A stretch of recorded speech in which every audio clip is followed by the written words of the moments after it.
जय माँ इंद्राक्षी जय अम्बे। इस अंक में हम बात करते हैं अक्षय तृतीया हमें किस दिन मनानी चाहिए।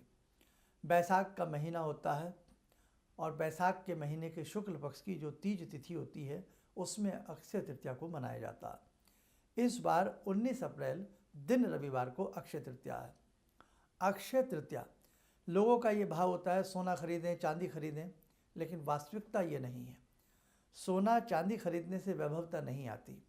अक्षय का मतलब है जो कभी समाप्त ना हो, अर्थात हम उस दिन कोई ऐसा कर्म करें, हम ऐसी भक्ति करें, हम ऐसा दान करें, हम ऐसे भाव से किसी की सेवा करें जो हमेशा के लिए अक्षय हो जाए, जिसका समापन ना हो, उसे हम अक्षय कहते हैं।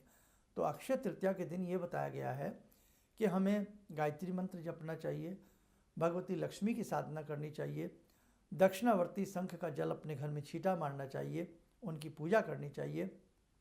उसी के साथ साथ लक्ष्मी नारायण को धूप दीप दे करके खीर का भोग लगाना चाहिए। अपने घर में यत्र तत्र स्वास्तिक बनाना चाहिए, अपने घर का वातावरण सुगंधित रखना चाहिए और उसी के साथ साथ अपने पितरों के निमित्त दान पुण्य हमें करना चाहिए। यज्ञ हम गायत्री मंत्र से कर सकते हैं। गायत्री मंत्र की कम से कम 1 या 3 माला अपने पितरों के निमित्त करके दक्षिण दिशा में 1 लोटा जल देना चाहिए।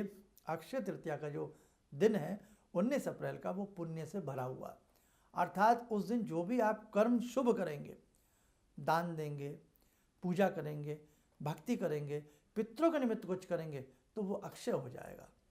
अर्थात जो भी आपने उस दिन वो कर्म किया है उसका रिटर्न आपको 100 फल मिलेगा, 100 गुना मिलेगा उसका फल। कहने का भाव अक्षय तृतीया है ये। इस दिन भगवान परशुराम जी का भी जन्मोत्सव मनाया जाता है। उस दिन उनका बताते हैं अवतार हुआ था, अवतीर्ण हुए थे वो, और उसी के साथ साथ बद्री नारायण के कपाट भी, उनकी यात्रा और उनके दर्शन भी अक्षय तृतीया से प्रारंभ हो जाते हैं। तो ये तिथि अपने आप में अक्षय है, कभी समापन नहीं होती। अर्थात उस दिन जो भी कर्म किया जाता है वो कर्म विशेष फल प्रदान करने वाला होता है। इसलिए अक्षय तृतीया के दिन गौ माता की सेवा करना, पक्षियों की सेवा करना, चींटियों को भंडारा जिमाना, जितने भी शुभ कर्म हमसे हो सकते हैं हम करने का प्रयास करें। पूर्ण डिटेल के लिए और अधिक जानकारी के लिए अक्षय तृतीया में हम किस विशेष मंत्र को पढ़ें, कैसे कैसे शंख की पूजा करें, सारी जानकारी के लिए आप हमारा अक्षय तृतीया विशेषांक भी देख लेना। उसमें हमने गायत्री अनुष्ठान से कैसे जुड़ना है वो भी बताया है और बहुत सारी चर्चाएं उस अंक में की गई हैं। तो आप ध्यान से उस अंक को देखिएगा और ध्यान रखिएगा, अक्षय तृतीया की जो तिथि है वो बहुत ही कीमती तिथि है।